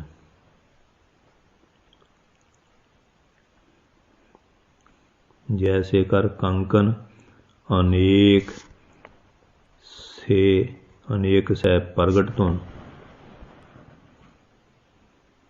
ਜਿਵੇਂ ਹੱਥ ਵਿੱਚ ਕੰਕਨ ਬਹੁਤ ਕੜੇ ਪਾਏ ਹੋਣ ਤੇ ਉਹਨਾਂ ਦੀ ਬੜੀ ਆਵਾਜ਼ ਹੁੰਦੀ ਹੈ। ਇੱਕ ਹੈ ਏਕ ਟੇਕ ਪੁੰਨ ਧੁਨ ਕੋ ਵਿਨਾਸ਼, ਜੇ ਇੱਕ ਇੱਕ ਕੜਾ ਹੀ ਟੇਕਿਆ ਹੋਵੇਗਾ ਤਾਂ ਆਵਾਜ਼ ਨਾਸ ਹੋ ਜਾਂਦੀ। ਅਥਵਾ ਦ੍ਰਿਸ਼ਟਾਂਤ ਹੈ, ਜਿਵੇਂ ਹੱਥ 'ਚ ਬਹੁਤੀਆਂ ਬੰਗਾਂ ਜਾਂ ਕੜੇ ਪਾਏ ਹੋਣ, ਉਹ ਫਿਰ ਆਪੋ ਹੀ ਟਕਰਾ ਕਰਕੇ ਛਣਕਾਰ ਰੂਪੀ ਆਵਾਜ਼ ਨਿਕਲਦੀ। ਪਰ ਜੇ ਕੋਈ ਇੱਕ ਬੰਗ ਜਾਂ ਕੜਾ ਹੋਵੇ ਹੱਥ 'ਚ ਰਹਿ ਜਾਏ ਤਾਂ ਆਵਾਜ਼ ਆਪੇ ਰੁਕ ਜਾਂਦੀ ਹੈ, ਕੋਈ ਆਵਾਜ਼ ਨਹੀਂ ਹੁੰਦੀ। ਧੁਨ ਕੋ ਵਿਨਾਸ਼ ਹੈ, ਆਵਾਜ਼ ਜਿਹੜੀ ਉਹ ਨਾਸ ਹੋ ਜਾਂਦੀ, ਕੋਈ ਆਵਾਜ਼ ਨਹੀਂ ਹੁੰਦੀ, ਰੁਕ ਜਾਂਦੀ ਹੈ। ਖੁਦਿਆ ਕੇ ਬਾਲਕ ਬਿੱਲਾ ਤੁਖ ਲਾ ਤਤ, ਅਸਤਨ ਪਾਨ ਕਰ ਸਹਿਜ ਨਿਵਾਸ ਹੈ। ਭਾਈ ਸਾਹਿਬ ਕਹਿੰਦੇ ਜਿਸ ਪ੍ਰਕਾਰ ਜਦੋਂ ਬੱਚੇ ਨੂੰ ਭੁੱਖ ਲੱਗੀ ਹੋਵੇ, ਫਿਰ ਵਿਆਕਲ ਹੋਇਆ ਬੱਚਾ, ਬਿੱਲ ਲਾ ਤੁਖ ਲਾਤ, ਵਿਆਕਲ ਹੋਇਆ ਬੱਚਾ ਫਿਰ ਕੁਰਲਾਉਂਦਾ ਹੈ। ਬਿਲਾਤ ਵਿਆਕੁਲ ਹੋਇਆ ਬੱਚਾ, ਔਕਲਾਤ ਕੁਰਲਾਉਂਦਾ ਹੈ। ਹੱਥ ਬਹੁਤ ਹੀ ਆਸਤਨ ਪਾਨ ਕਰ ਸਹਿਜ ਨਿਵਾਸ, ਆਸਤਨ ਜਦੋਂ ਮਾਂ ਦਾ ਮੰਮਾ ਦੁੱਧ ਪਾਨ ਕਰਕੇ ਫਿਰ ਸ਼ਾਂਤੀ 'ਚ ਨਿਵਾਸ ਕਰਦਾ। ਅਥਵਾ ਭੁੱਖਾ ਬੱਚਾ ਬੜਾ ਰੋਂਦਾ ਕੁਰਲਾਉਂਦਾ, ਪਰ ਮੰਮਾ ਚੁੰਘ ਕੇ ਦੁੱਧ ਪੀ ਲਵੇ ਤਾਂ ਚੁੱਪ ਕਰਕੇ ਸੌ ਜਾਂਦਾ ਹੈ, ਸਹਿਜ ਦੇ ਵਿੱਚ ਨਿਵਾਸ ਕਰਦਾ, ਚੁੱਪ ਕਰਕੇ ਸੌ ਜਾਂਦਾ ਹੈ। ਤੈਸੇ ਮਾਇਆ ਭਰਮਤ ਭਰਮਤ ਚਤਰਕੁੰਟ, ਧਾਵੈ ਗੁਰਪ ਦੇ ਨੇਚਲ ਗ੍ਰਹਿਵਾਸ। ਤੈਸੇ ਮਾਇਆ ਭ੍ਰਮਤ ਭ੍ਰਮਤ ਚਤੁਰਕੁੰਠ ਧਾਵੇ। ਭਾਈ ਸਾਹਿਬ ਕਹਿੰਦੇ ਇਸੇ ਤਰ੍ਹਾਂ ਜਿਹੜਾ ਜੀਵ ਆ ਮਾਇਆ ਦੇ ਮੋਹ ਵਿੱਚ ਚੌਹਾਂ ਕੁੰਟਾਂ ਜਾਂ ਚਾਰੇ ਖਾਣੀਆਂ ਚਾਰੇ ਦੇਸ਼ਾਂ ਵਿੱਚ ਦੌੜਦਾ ਭੱਜਦਾ ਹੈ, ਪਰ ਸਤਿਗੁਰਾਂ ਦੇ ਉਪਦੇਸ਼ ਕਰਕੇ ਜਦੋਂ ਅਚਲ ਪਦਵੀ ਰੂਪੀ ਘਰ ਵਿੱਚ ਵਸ ਜਾਂਦਾ ਹੈ, ਅਥਵਾ ਮਾਇਆ ਦੇ ਮੋਹ ਕਰਕੇ ਜੀਵ ਚੌਹਾਂ ਖਾਣੀਆਂ ਵਿੱਚ ਅਨੇਕਾਂ ਜਨਮਾਂ ਤੱਕ ਪਾਉਂਦਾ ਫਿਰਦਾ ਹੈ, ਪਰ ਜਦੋਂ ਗੁਰੂ ਉਪਦੇਸ਼ ਕਰਕੇ ਆਤਮਾ ਗਿਆਨ ਪਾ ਲੈ, ਫਿਰ ਮੁਕਤ ਪਦ ਪਾ ਕੇ ਅਚਲ ਹੋ ਜਾਂਦਾ। ਨਿਸ਼ਚਲ ਗ੍ਰਹਿ ਵਾਸ ਹੈ। ਗੁਰੂ ਉਪਦੇਸ਼ ਗ੍ਰਹਿਣ ਕਰਕੇ ਨਿਸ਼ਚਲ ਗ੍ਰਹਿ ਵਾਸ ਹੈ, ਫਿਰ ਉਸ ਘਰ 'ਚ ਵਾਸਾ ਹੋ ਜਾਂਦਾ ਜਿਹੜਾ ਚਲਾਏ ਮਨ ਨਹੀਂ ਹੁੰਦਾ, ਭਾਵ ਮੁਕਤ ਪਦ ਵਿੱਚ ਅਚਲ ਹੋ ਜਾਂਦਾ। ਜੈਸੇ ਦੀਪ ਦਿਪਤ ਭਵਨ ਉਜਿਆਰੋ ਹੋਤ, ਸਗਲ ਸਮੱਗਰੀ ਗ੍ਰਹਿ ਪ੍ਰਗਟ ਦਿਖਾਤ। ਭਾਈ ਸਾਹਿਬ ਕਹਿੰਦੇ ਜਿਸ ਤਰ੍ਹਾਂ ਦੀਵਾ ਦਿਪਤ ਮੈਨੇ ਜਗਣ ਨਾਲ ਘਰ ਵਿੱਚ ਉਜਿਆਰੋ ਚਾਨਣ ਪ੍ਰਕਾਸ਼ ਹੋ ਜਾਂਦਾ, ਤਾਂ ਘਰ ਦੀ ਜਿਹੜੀ ਸਾਰੀ ਸਮੱਗਰੀ ਹੈ ਗ੍ਰਹਿ ਪ੍ਰਗਟ ਦਿਖਾਤ ਹੈ। ਸਮੱਗਰੀ ਗ੍ਰਹਿ ਸਗਲ ਸਮੱਗਰੀ ਗ੍ਰਹਿ ਪ੍ਰਗਟ, ਸਾਰੀ ਸਮੱਗਰੀ ਘਰ ਦੀ ਪ੍ਰਗਟ ਕਰਕੇ ਦਿਖਾ ਦਿੰਦਾ, ਦਿਸਣ ਲੱਗ ਪੈਂਦੀ। ਓਤ ਪੋਤ ਜੋਤ ਹੋਤ ਕਾਰਜ ਵਾਂਸ਼ ਸਿੱਧ, ਆਨੰਦ ਵਿਨੋਦ ਸੁਖ ਸਹਿਜ ਵਿਹਾਰ। ਫਿਰ ਭਾਈ ਸਾਹਿਬ ਕਹਿੰਦੇ ਆ ਓਤ ਪੋਤ ਇੱਧਰ ਉੱਧਰ ਅੰਦਰ ਬਾਹਰ, ਜੋਤ ਚਾਨਣ ਹੋ ਜਾਂਦਾ। ਚਾਨਣ ਹੋਣਾ ਫਿਰ ਮਨ ਦੀਆਂ ਇੱਛਾ ਪੂਰੀਆਂ ਹੋ ਜਾਂਦੀਆਂ। ਫਿਰ ਅਨੇਕ ਮੌਜ ਸੁੱਖ ਸ਼ਾਂਤੀ ਬਿਹਾਤ ਮੈਨੇ ਇਹਦੀ ਉਮਰ ਬੀਤਦੀ ਹੈ। ਆਨੰਦ ਮਈ ਵਾਂਛਿਤ ਸਿੱਧ, ਸਾਰੀਆਂ ਜਿਹੜੀਆਂ ਮਨ ਇਛਤ ਇੱਛਾ ਉਹ ਸਿੱਧ ਹੋ ਜਾਣੀਆਂ। ਆਨੰਦ ਨਾ ਬਨੋਦ, ਮਨ ਦੀ ਮੌਜ, ਸੁੱਖ ਸਹਿਜ ਸਮਾਲ, ਸੁੱਖ ਸ਼ਾਂਤੀ ਨਾਲ ਫਿਰ ਇਹਦੀ ਉਮਰ ਗੁਜ਼ਰਦੀ ਹੈ, ਬਿਹਾਤ ਗੁਜ਼ਰਦੀ ਹੈ। ਲਾਲਚ ਲੁਭਾਏ ਰਸ ਲੁਭਤ ਨਾਨਾ ਪਤੰਗ, ਬੁਝਤੀ ਅੰਧਕਾਰ ਪਏ ਉਕਲਾਤ ਹੈ। ਭਾਈ ਸਾਹਿਬ ਕਹਿੰਦੇ ਆ ਜਦੋਂ ਫਿਰ ਦਰਸ਼ਨ ਦਾ ਰਸ ਦੇ ਲਾਲਚ ਲੋਭੀ ਹੋ ਕੇ ਅਨੇਕਾਂ ਪਤੰਗੇ ਜਿਹੜੇ ਆ ਨਾਨਾ ਪਤੰਗ ਦੀਵੇ ਉੱਤੇ ਲੁਭਤ ਲੱਟੂ ਹੋ ਪੈਂਦੇ ਆ। ਬੁਝਤੀ ਅੰਧਕਾਰ ਪਿਆ ਗੁਲਾਤ, ਜੇ ਦੀਵਾ ਬੁਝ ਜਾਏ ਔਰ ਘਰ ਵਿੱਚ ਹਨੇਰਾ ਹੋ ਜਾਣ ਕਰਕੇ ਸਾਰਿਆਂ ਦਾ ਮਨ ਫਿਰ ਉਕਲਾਤ ਘਬਰਾ ਜਾਂਦਾ। ਤੈਸੇ ਵਿਦਮਾਨ ਜਾਨੀਏ ਨਾ ਮਹਿਮਾ ਮਹਾਂਤ, ਅੰਤਰੀਸ਼ ਪਏ ਪਾਛੇ ਲੋਕ ਪਛਤਾਏ। ਭਾਈ ਸਾਹਿਬ ਕਹਿੰਦੇ ਇਸੇ ਤਰ੍ਹਾਂ ਹੀ ਬਜ਼ੁਰਗਾਂ ਦੇ ਵਿਦਮਾਨ, ਵਿਦਮਾਨ ਮੈਨੇ ਮੌਜੂਦ ਹੁੰਦੇ ਆ, ਉਹਨਾਂ ਦੀ ਜਿਹੜੀ ਮਹਿਮਾ ਵਡਿਆਈ ਹੈ ਉਹ ਜਾਣੀ ਨਹੀਂ ਜਾਂਦੀ। ਮਹਾਂਤ ਮਹਿਮਾ, ਮਹਾਂਤ ਮਹਿਮਾ ਦੀ ਵਡਿਆਈ ਨਹੀਂ ਜਾਣੀ ਜਾਂਦੀ। ਅੰਤਰੀਸ਼ ਪੈ ਪਾਛੇ ਲੋਕ ਪਛਤਾਏ, ਅੰਤਰੀਸ਼ ਨਾ ਹੁੰਦਾ ਲੋਪ ਹੋ ਜਾਣਾ, ਪਰ ਜਦੋਂ ਲੋਪ ਹੋ ਗਿਆ ਮਗਰੋਂ ਫਿਰ ਦੁਨੀਆ ਦੇ ਲੋਕਾਂ ਨੂੰ ਪਛਤਾਵਾ ਹੁੰਦਾ। ਅਥਵਾ ਫਿਰ ਪੇਰਦਾਦੇ ਜਾਂ ਗੁਰੂ ਸੰਤ ਦੇ ਮੌਜੂਦ ਹੁੰਦੇ ਆ, ਘਰ ਦੇ ਜਾਂ ਪਰਿਵਾਰ ਦੇ ਬੰਦੇ ਉਹਨਾਂ ਦੀ ਕਦਰ ਨਹੀਂ ਜਾਣਦੇ, ਪਰ ਜਦੋਂ ਉਹ ਸਰੀਰ ਕਰਕੇ ਚਲੇ ਜਾਂਦਾ ਫਿਰ ਸਾਰੇ ਪਛਤਾਵਾ ਕਰਦੇ ਆ, ਉਹਦੇ ਗੁਣਾਂ ਨੂੰ ਯਾਦ ਜਾ ਕਰ ਕਰਕੇ ਰੋਂਦੇ ਆ।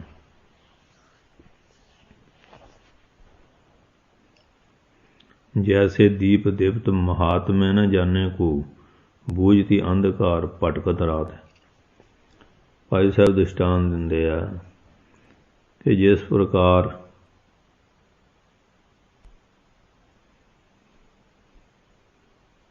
ਜਿਹੜੇ ਮਹਾਂਤ ਵੱਡੇ ਬੰਦੇ ਆ ਉਹਨਾਂ ਦੀ ਮਹਿਮਾ ਨਹੀਂ ਜਾਣਦੇ, ਪਿੱਛੋਂ ਪਛਤਾਉਂਦੇ ਆ।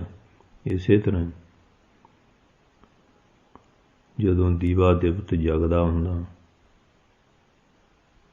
महात्म्य न जाने को, ਉਹਦੇ ਮਹਾਤਮ, ਉਹਦੀ ਕਦਰ ਨੂੰ ਕੋਈ ਨਹੀਂ ਜਾਣਦਾ। ਬੁਝਤੀ ਅੰਧਕਾਰ ਭਟਕਤ ਰਾਤ, ਦਿਲ ਦੀਆ ਬੁਝ ਜਾਂਦਾ, ਫਿਰ ਹਨੇਰਾ ਹੋ ਜਾਂਦਾ, ਅੰਧਕਾਰ ਹਨੇਰਾ ਭਟਕਤ ਰਾਤ, ਫਿਰ ਸਾਰੀ ਰਾਤ ਭਟਕਦਿਆਂ ਭਟਕਦਿਆਂ ਗੁਜ਼ਰਦੀ, ਫਿਰ ਕਦਰ ਹੁੰਦੀ ਆ ਪ੍ਰਕਾਸ਼ ਦੀ। जैसे द्रुम आंगन आशत महिमा न जाने, कटत ही छाए बैठ वो को लात है। भाई साहब कहते जिमें आंगन घर के विहड़े विच हुंदे होए दरख्त की महिमा कदर नूं पुरुष जाणदा नहीं, पर जदों वो दरख्त बढ़ दिता जांदा फिर छावें बैठण रोंदा फिरदा,